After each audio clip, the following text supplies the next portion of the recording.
I stand in support of the Women's Reservation Bill.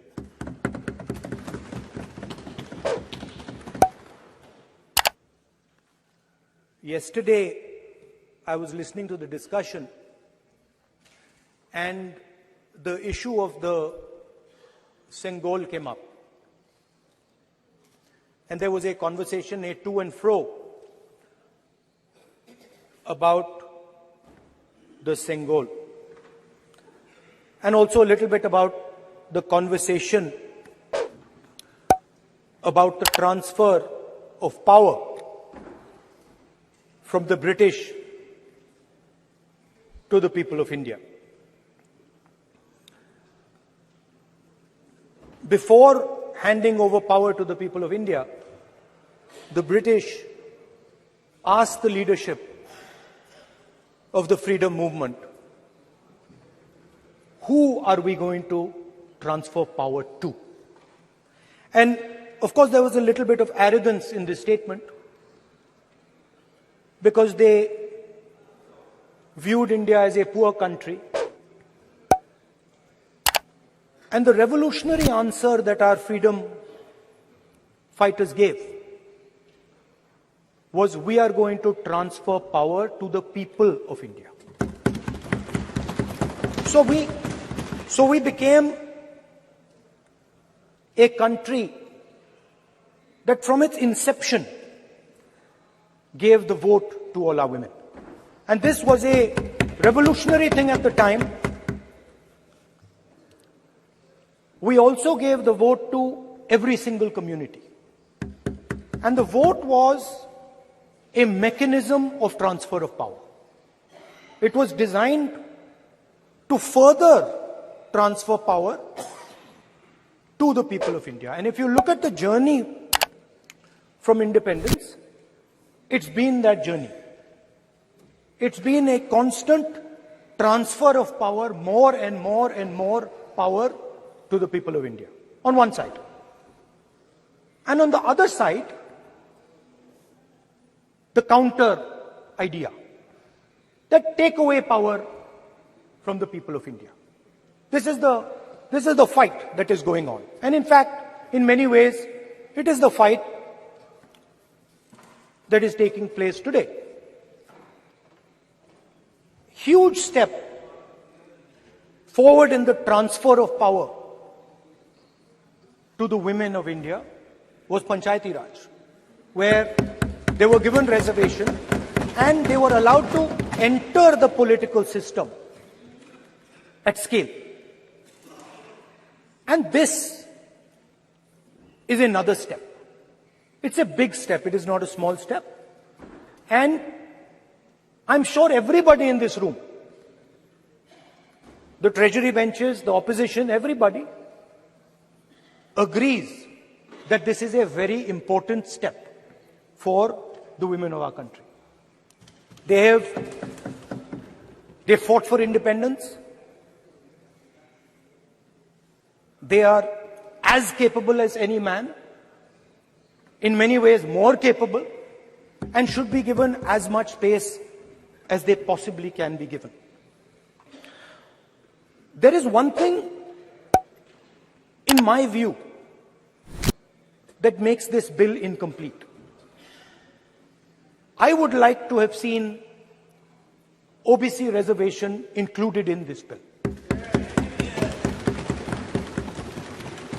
I think it is very important that a large chunk of India's population, large chunk of India's women should have access to this reservation.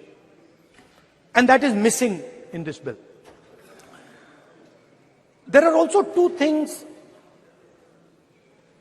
that seem strange to me. One is the idea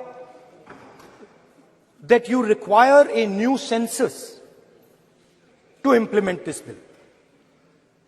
And the second is that you require a new delimitation to implement this bill. In my view, it is quite simple. This bill can be implemented today by giving 33% of the seats in the Lok Sabha and the Vidhan Sabha to India's women. And so I wonder if this is not designed to push the ball forward. To push the ball forward 7, 8, 9 years, and then let this thing play out the way it does. I know my friends tend to like to take the attention of people away from other issues. You know, there is of course the Adani issue, which is they always want to take the attention away. But there is another, I would like to say that. One of the things that, this is quite a nice building. Nice peacocks. Nice peacock feathers on the ground. Nice peacock feathers in the chair. It's a nice, tasteful building. But frankly, I would have liked to see the President of India in this process. The President of India is a woman. She represents the tribal community, and it would have been befitting to have her visible in this transfer from one house to the other. So, one of the things that the government likes to distract from, of course, is Mr. Adani. And there is another thing that the government likes to distract everybody from. And that thing is called the caste census. For some reason, and I don't quite understand what this reason is, the moment the opposition raises the issue of caste census, the BJP tries to create a new distraction, a new sudden, event, so that the OBC community and the people of India look the other way. In my research for this speech, I took a look at the different institutions that define how our country moves forward. There are many. There is the Lok Sabha, Rajya Sabha, Vidhan Sabhas. There is the bureaucracy. There is the press. And there's the judiciary. And I looked with an eye to understand what is the participation of the OBC community in these institutions. मतलब हमारे जो institutions हैं उनमें OBC की भागीदारी कितनी है, ये सवाल मैं पूछ रहा था और मैंने अलग अलग इंस्टीट्यूशंस में थोड़ा रिसर्च किया जो सेंट्रल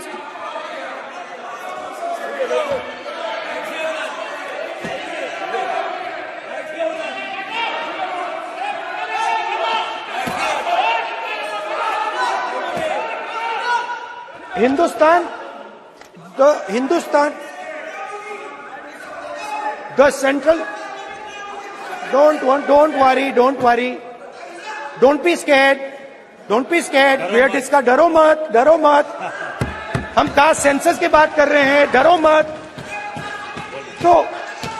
तो मैंने, I checked, simple thing I did.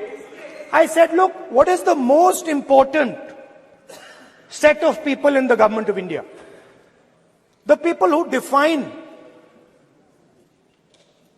how this country is governed. Of course, Lok Sabha and Vidhan Sabha, but beyond that, they are the 90 secretaries of the government of India. 90 people, secretaries, are responsible for managing the core of the government of India. And I asked myself the question, How many of the 90 people come from the OBC community? And I was shocked and shattered by the answer. मैंने ये सवाल पूछा कि ये जो 70 secretary हैं, 90 secretary हैं, ये जो हिंदुस्तान की सरकार को चलाते हैं, जो बजट को चलाते हैं, इनमें से ओबीसी कितने हैं? नरेंद्र मोदी जी प्रधानमंत्री हैं, ओबीसी के लिए काम करते हैं। मैंने ये सवाल पूछा। मैं आपको जवाब देना चाहता हूं, हिंदुस्तान के सेक्रेटरीज 90 में से सिर्फ 3 ओबीसी से हैं। और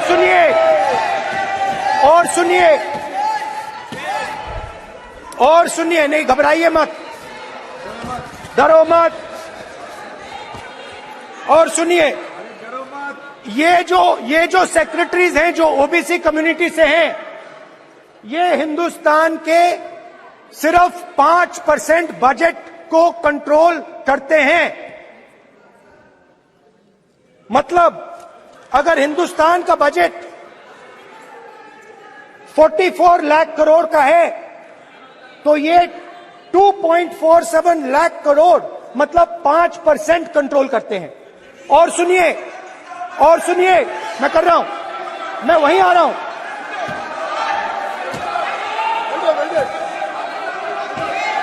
मतलब ये जो है आप ओबीसी की बात नहीं सुनना चाहते, ओबीसी की बात नहीं सुनना चाहते, ओबीसी की बात नहीं सुनना चाहते, ओबीसी की बात नहीं सुनना चाहते।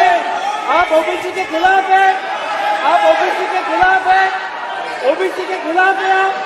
आप ओबीसी के अधिकार के बारे में नहीं सुनना चाहते, ओबीसी के बारे में नहीं सुनना चाहते, ओबीसी के प्रति न्याय नहीं चाहते, ओबीसी के प्रति न्याय नहीं होना चाहिए। ये सी दे नॉट शोइंग ये जो है, हाँ, मैं माननीय सदस्य से आग्रह करूंगा, एक मिनट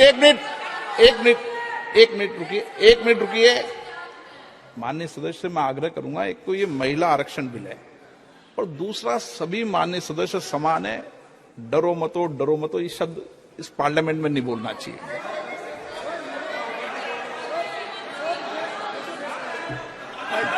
सर, ये जो डिस्कशन है, sir, speaker sir, this discussion,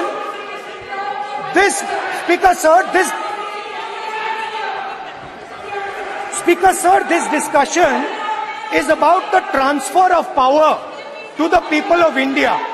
The women being one group of the people of India and the OBC community being another group of the people of India.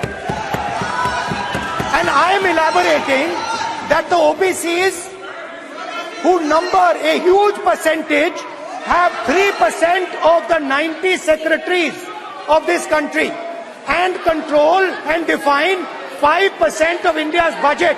This is an insult and a shame to the OBC community. ये OBC community का अपमान है। तो सवाल उठता है कि इस देश में कितने ओबीसी हैं, कितने दलित हैं, कितने आदिवासी हैं, और उस सवाल का जवाब सिर्फ कास्ट सेंसस से मिल सकता है। तो मेरा सरकार को एक सुझाव है, सबसे पहले ये जो महिला का बिल है, इसको आप पास कीजिए, आज पास कीजिए, ये जो आपके लागू कीजिए, और ये जो डिलिमिटेशन है जो आपने बोला है, और ये जो सेंसस है, इसकी कोई जरूरत नहीं है। 33% आप महिलाओं को सीधा दे दीजिए। और दूसरी बात, इसको बदलिए, इसको आप बदलिए। कैमरा नहीं है सर, कैमरा नहीं है, आपको ही दिखाएंगे सर, पूरा भाषण में आपको ही दिखाएंगे। ये आप बदलिए। ये जो लिस्ट है, ये ओबीसी समाज का अपमान है। 90 लोग हिंदुस्तान के सेक्रेटरी हैं, उनमें से 3 लोग ओबीसी समाज के हैं, 5% बजट को कंट्रोल करते हैं। तो जल्दी से जल्दी आप कास्ट सेंसस कीजिए, जल्दी से जल्दी जो हमने कास्ट सेंसस किया था उसका डेटा आप रिलीज कीजिए, और अगर आप नहीं करेंगे तो हम कर डालेंगे। Thank you.